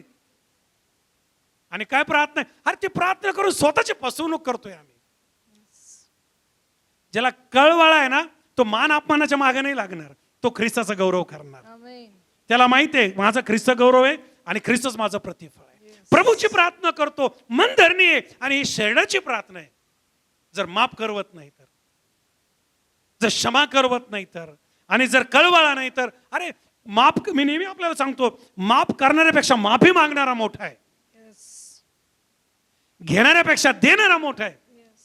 हालेलुया. हालेलुया. कारण तुम्ही आणि मी त्यासाठी स्वतःची तयारी करतात. कुठे जायचंय आम्हाला? येशू बरोबर. न्यायाच्या पुस्तकात मी तारणासाठी सापडलो पाहिजे, सार्वकालिक जीवनासाठी सापडलो पाहिजे, आणि त्यासाठी माझ्याकडे कळवळा असला पाहिजे, स्वार्थ नाही, कठोरपणा नाही. आपण म्हणतो काय कठोर आहे हा, याच्यापेक्षा दगड बरा. दगडाला काय फुटेल? अरे मी पर्टिक्युलर कोणाला बोलत नाहीये. बोलो यीशु मसीह की देवाचा संदेश तो चालू आहे. मला कोणालाही दुखवायचं नाही, आणि जर दुखवत असाल तर मी देवाला धन्यवाद देतो. कारण देवाचं वचन दोषच दाखवतं, देवाचं वचन करेक्शन करतं, देवाचं वचन टोचतं.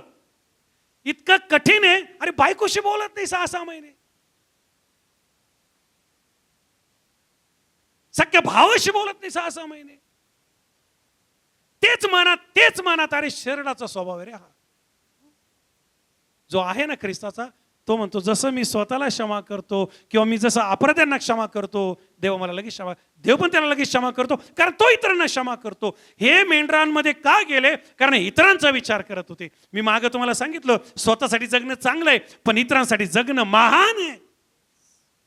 स्वतःसाठी जगण्यात मजा आहे, इतरांसाठी जगण्यामध्ये मजाच मजा आहे.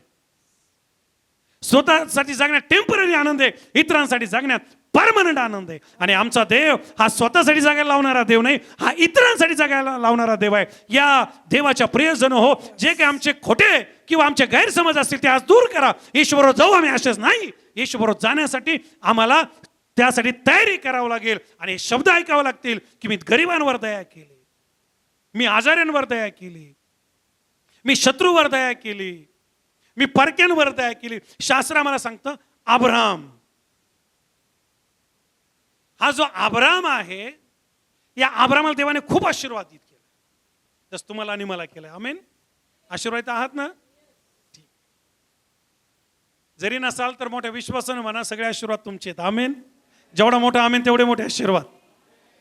अब्राहमाला देवाने खूप आशीर्वादित केलं.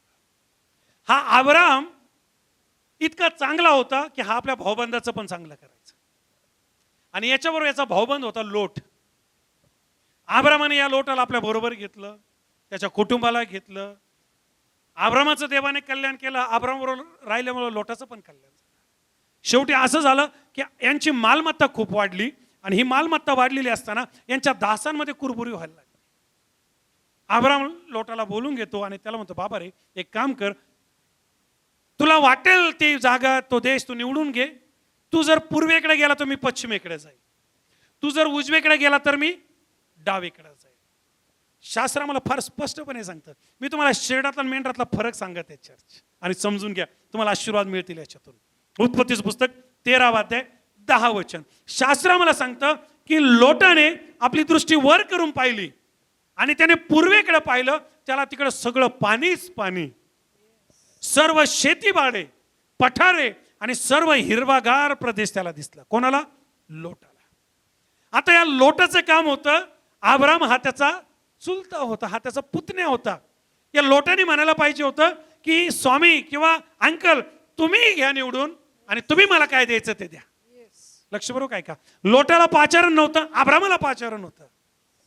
लोटाचं नाव घेऊन देवाने बोलवलं नव्हतं, अब्रामाचं नाव घेऊन देवाने बोलवलं होतं. लोटाचं हे आद्य कर्तव्य होतं की अंकल तुम्ही सांगा मी काय करू. तरी सुद्धा आम्ही पाहतो की लोट स्वतःचा डिसिजन घेतो. वाचूया उत्पत्ती 13:10 पटकन. तेव्हा तेव्हा लोटाने आपली दृष्टी फेकून यार्दनेचे सर्व खोरे पाहिले. ऐका चर्च, तो तिथं सर्वत्र भरपूर पाणी आहे असे त्याला काय दिसलं? सगळं पाणी. पाणी म्हणजे दुष्काळ नाही, पाणी म्हणजे टेन्शन नाही. पुढे परमेश्वराने सदम आणि गमोरा नाश करण्याचा नाश केला. त्यापूर्वी सोराकडचा सर्व प्रदेश परमेश्वराच्या बागेसारखा म्हणजे एदन बागेसारखा एवढा सुंदर प्रदेश लोटाने निवडून घेतला. आणि मिसर देशासारखा बस थँक्यू, निवडून घेतला. चर्च ऐका, शेड आणि मेंढर. अब्रामाने लोटाला सांगितलं तुला काय पाहिजे ते घे. याने सगळी हिरवळ घेतली, सर्व त्या ठिकाणी आम्हाला पाहायला मिळतं पाण्याचा प्रदेश घेतला आणि लोट तिकडे निघून गेला. लक्षपूर्वक आहे का? लोटाने जेव्हा हे सगळं निवडलं आणि लोट त्या दिशेने गेला, जर लोटाने पाण्याचा प्रदेश घेतला तर अब्रामाच्या वाट्याला खडखड प्रदेश आला. अब्रामाला वेदना झाले असतील. अब्रामाने हा विचार केला असेल, मी याला घेऊन आलो, मी याला लहानचा मोठा केला, मी याला वाढवलं, याच्यावर दयामाया केली, याचं कल्याण केलं, याचा बिझनेस वाढवला आणि हा उलटला. लक्षपूर्वक आहे का? याने त्रास दिला, याने धोका दिला, याने क्षणभर पण विचार केला नाही की हिरवा प्रदेश मी घेतोय. याने स्वार्थ दाखवला. शेवटच्या काळी कठीण दिवस येतील, लोक स्वार्थी होतील, लोक मतलब पाहतील, लोक स्वतःच पाहतील. लोटाने तेच केलं आणि त्याने ते निवडलं. अब्रामाला वेदना झाले असतील, अब्रामाला पीडा झाली असेल, पण अब्राम मेंढराच्या रूपात होता. हो, अब्रामाने काय केलं? हा पूर्वेकडे गेला. अब्राम जो आहे आम्हाला पाहायला मिळेल उत्तरेकडे गेला आणि देवाने अब्रामास तिथं पण कल्याण केलं. शास्त्र आम्हाला सांगतं की लोट ऐत्या सगळ्या आशीर्वादांमध्ये होता. एक दिवस असा आला, 5 राजांनी 4 राजांबरोबर युद्ध केलं. लक्षपूर्वक ऐका, 5 राजे 4 राजे युद्ध करत असताना सदम गमोरा सोर या राजांचा पराभव झाला आणि या 5 राजांनी सदम गमोरा लुटला आणि लोटाला पण धरलं, लोटाच्या बायका पण धरल्या, लोटाची मिळकत पण धरली. हे सगळं घेऊन ते राजे निघून गेले. लक्षपूर्वक आहे. शास्त्र आम्हाला सांगतं, उत्पत्तीचं पुस्तक 14 अध्याय 12 वचन, कोणीतरी अब्रामाला सांगितलं की लोटाला राजाने धरून नेलंय, शत्रूने धरून नेलंय, त्याच्या बायका पण गेल्या, त्याची मिळकत पण गेली आणि त्याचं सगळंच गेलं. जे मेंढरू असतं ना, ज्याला मेंढरात जायचं ना, त्याला कळवाळा असतो. आमेन. त्याला दयामय असते. जस अब्रामाने ऐकलं, अब्रामाला हे कळालं की लोटाला धरून नेलं. अब्राम हे नाही म्हणाला बरं झालं देवाने त्याला शिक्षा दिली. किती स्वार्थी होता, किती मतलबी होता. बरा किती याच्यामुळे मला त्रास झाला, हिरवळ निवडून घेतली. अब्रामाने हे असं काहीच केलं नाही. अब्राम, शास्त्र सांगतं, जेव्हा अब्रामाला हे समजलं, अब्रामाने आपल्या सैनिकाला घेतलं, आपल्या लोकांना घेतलं, या राजांचा पाठलाग केला, या राजांना हरवलं, लोटाची सुटका केली, त्याच्या मिळकतीची सुटका केली आणि लोटाला परत नेऊन त्याला जिथं जायचं तिथं जाऊ दिलं. कारण मेंढरू जे आहे हे कळवळलेलं असतं, दया करणार असतं, प्रेम करणार असतं, ममता करणार असतं, क्षमा करणार असतं, संधी देणार असतं, भला करणार असतं, शेवटच्या श्वासापर्यंत इतरांसाठी जगणार असतं. इथंच स्टोरी थांबली नाही. देवाने अब्रामाचं भलं मोठं कल्याण. आज मी आपल्या सगळ्यांना उत्तेजन देतो, जर मेंढरांमध्ये राहायचंय, जर स्वर्गामध्ये जायचंय तर चर्च शहरांकडे पाहू नका. जर एखादा स्वार्थी राहतो, दूर राहा त्याच्यापासून. एखादा मतलबी, लक्षात घ्या, याचं स्वर्गाच्या राज्यात प्रवेश नाही. प्रभोजन घेताना दिसेल, गीत गाताना दिसेल, मिटिंगांमध्ये दिसेल, चिन्ह चमत्कार करताना दिसेल, सेवा करताना दिसेल, पण शेडाचं हृदय मेंढराचं नाही. आमेन. मागचा 1 घंटा झाला मी शिकवतोय आणि थांबायचंय मला माहिती नाही ती गाड्या काय पुढे जाय ना. हो प्रेस गार्ड ती बंद आहे. आणि ती म्हणते म्हणून मी 5 मिनिटात थांबल म्हणतो, 12ला 5 कमी तिच्यात. बोलो येशू मसीह की. शास्त्र आम्हाला सांगतं अब्रामाने मागचा विचार नाही केला. मी आपल्याला उत्तेजन देतो प्रत्येकाला, जेव्हा देव संधी देईल ना, कोणाचं तरी भलं करायचं, काही स्वार्थ ठेवू नका, काही मतलब ठेवू नका, काही वैर ठेवू नका, देवाच्या हातात देऊन टाका. कारण प्रत्येकाचा न्याय होणार आहे. जर एखाद्याने आपल्याला त्रास दिला त्याचा न्याय होईल, जर एखाद्याने आपल्याला हानमार केली त्याचा न्याय होईल, खोटे कोर्ट कचार झाल्या न्याय होईल, आपली लुटमार झाली न्याय होईल, आपली मानखंडन झाली न्याय होईल, आपल्याला तकलीफ दिली न्याय होईल, इवन आपला छळ झाला न्याय होणार आहे. अंद्रिया शेवटच्या श्वासापर्यंत म्हणत होता, क्षमा कर, क्षमा कर. ज्याची बायको मारली होती, लेकरं मारले होते, ज्याची स्किन काढली होती, क्षमा कर, क्षमा कर आणि क्षमा कर. आपल्यावर ही वेळ कोणावर अजून आली नाहीये. आणि मी सांगितलं अख्ख्या जगाचा राग आपल्या नाकावर. चर्च आपल्याला बदलावा लागेल. आमेन, कमन आमेन. चेंजेस दाखवावं लागतील. आमच्या घरात भांडणं नकोय, आमच्या मंडळात भांडणं नकोय. का हे आहे? कारण कळवळा नाहीये. काय प्रार्थना आहे? शेवटची प्रार्थना, हा, जशी आम्ही आपल्या अपराध्यांची काय प्रार्थना करतोय, कळतोय का आम्हाला आम्ही काय प्रार्थना करतो? आठवा त्या सगळ्या गोष्टीच्या आम्ही बाळगून ठेवल्या, सासूबद्दल, सुनाबद्दल, भावाबद्दल, बहिणीबद्दल, शेजाऱ्याबद्दल, मित्राबद्दल, इतरांबद्दल. आणि काय प्रार्थना आहे? जशी आम्ही मन धरणी, ती प्रार्थना देव ऐकणार नाही. शास्त्र आम्हाला स्पष्टपणे सांगतं 1 करीन 14 आणि 1 वचन मध्ये, प्रीती तुमचं ध्येय असू द्या. कोणतरी वाचा 1 करीन 14. काय ध्येय असलं पाहिजे आमचं? प्रीती म्हणजे काय? परत तिथं कळवळा. आमचं ध्येय काय असलं पाहिजे? अनेकांचं ध्येय काय असतं माहिती का? बदला, सूड, संधी. हा, हे देवाकडे देऊन टाका. आमेन. शास्त्र सांगतं तुम्ही नका हे करू, देवाच्या हातात देऊन टाका. हालेलुया. Come on church. कोण येते परत? कोण येते परत? न्याय येते परत. आणि हा जो न्याय येणार आहे हा फार भयंकर असणार आहे. शरड काही कोणाला बोलू नका. एखाद्या व्यक्ती तुमच्या संपर्कात आला आणि तिची वागणूक लक्षात आली का, काही वाद लक्षात घ्या. शेरडाच्या ग्रुपमध्ये, कमेंडराच्या ग्रुपमध्ये. शेरडू जे आहे ते दयाळू, मायाळू, कनवाळू आणि कृपाळू आहे. पुढच्या आठवडी मी तुम्हाला अशा एका बहिणीची स्टोरी सांगणार आहे. लांबची नाही, आपल्यातली. जिला चांगलं करत असताना, लोकांचं भलं करत असताना मारून टाकलं. आपल्यातली मारून टाकलं. पुढच्या रविवारी मी सांगेल की चांगलं करत असताना कशा वेदना होतात, कशी तकलीफ होती, जीव पण गमावा लागलो आपल्याला. अजून तर सुरुवात झालेली आहे, इथं फक्त परीक्षा आहे. अजून तर आम्हाला खूप सहन करायचंय. अजून तर सुरुवात पण नाही झाली. आणि त्या बहिणीचं खून झाला, तिला मर्डर केलं. आणि मी पुढच्या आठवड्यात आपल्याला सांगेल की शेरडाच्या मेंढरामध्ये कसं तिचं वेलकम झालं, शेरडाच्या आणि मेंढरामधून तिचा कसा फरक झाला, आणि तिला मेंढरामध्ये कसं गणल्या गेलं, आणि तिने तिच्या कुटुंबाने काय ऍक्शन घेतल्या, शत्रूबद्दल काय केलं, मी पुढच्या आठवड्यात आपल्याला सांगेल. सो पुढच्या आठवडी कृपा करून आपण सर्वजण या, इतरांना घेऊन या. आणि न्यायाचा दिवस यासाठी आपण स्वतःच तयारी करत असताना कदाचित आपल्याला अजून 1-2 आठवडे लागतील, पण माझा विश्वास आहे की याद्वारे मी शिकल्याशिवाय राहणार नाही. ऐकणारे असू नका, नाही तर ऐकलं गेलं आणि जैसे ते वैसे. जर आम्ही ऐकतो तर देवाला आमच्याकडून अपेक्षा पण आहे की आम्ही केलं पण पाहिजे. या आठवड्यात संध्या मिळतील, क्षमा करायची, क्षमा करून टाका. या आठवड्यात संध्या मिळतील, दया करायची, दया करून टाका.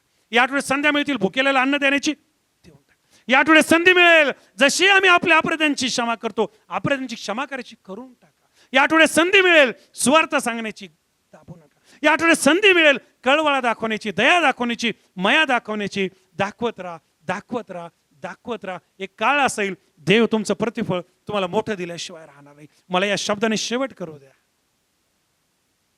जसा तुमचा स्वर्गीय बाप दयाळू आहे. काय देवाचं वचन? जसा तुमचा स्वर्गीय बाप दयाळू आहे तसे तुम्ही दयाळू बना. आमेन. या उठून आपल्या पायावर उभं राहूया. काय शब्दाने शेवट करा तुम्ही? जसा आमचा स्वर्गीय बाप कसा आहे? का रागीट आहे, का खुनशी आहे, का मतलबी आहे, का स्वार्थी आहे, का कठोर आहे? आहे का कोणाचा बाप असा?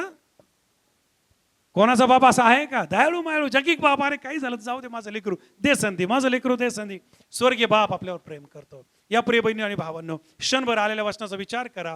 मागील तास 1.25 तास न्याय न्याय न्याय, शेरडू आणि मेंढरू याबद्दल आपण ऐकत आहोत. देवाला हीच प्रार्थना करा, प्रभू मला शेरडू नाही, मला मेंढरू बनायचंय. आणि माझी प्रार्थना इथं आलेल्या सर्वांसाठी आणि टीव्हीवर ऐकणाऱ्यांसाठी प्रभू आपल्याला ती कृपा देव की ज्या दिवशी तो न्याय करेल, तुम्ही आणि मी मेंढराच्या कळपामध्ये असो, मेंढराच्या त्या टीम मध्ये असो, आणि आम्हाला आमचं सार्वकालिक जीवन मिळो. येशू परत येत आहे, शेवटला काळ जवळ आलेला आहे, वेगवेगळ्या घटना घडत आहे. या चर्च मी आपल्याला उत्तेजन देतो, आपल्या चिंता, काळजा, प्रश्न, अडचणी सोडून द्या, प्रभूला समर्पित व्हा, आपलं स्वतःला बाजूला करा, देवाच्या न्यायाला वाट द्या, देवाच्या क्रोधाला वाट द्या, देवाच्या हातात पडा, आपले डोळे बंद करा, व्यसन फेकून द्या, वाईट गोष्टी सोडून द्या, अरे मीपणा, स्वार्थ, हेकेखोरपणा, कठीण झालेलं हृदय फेकून द्या, प्रभूसाठी पुढे या, आपलं जीवन प्रभूला द्या. प्रभू तुम्हाला संधी दिल्याशिवाय राहणार.